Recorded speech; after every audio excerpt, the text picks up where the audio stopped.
এক দেশে এক রাজা আর এক রানী ছিল। I love you.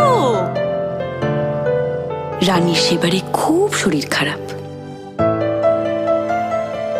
সে মনে মনে মতলব বাটে, বাড়িতে ছোট রানী আনবে।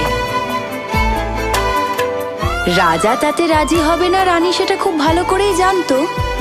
কিন্তু রানী তো ঠিক করে নিয়েছে সে কি করবে। মেয়েটার কি নাম? চিঠিতে তো কোথাও নাম লেখেনি। মনে চাই পেতে চাই বারে বার। তুই মেয়েটা প্রেমে পড়েছিস বলেই ওকে পারফিউম গিফট করতে চাইছিস না?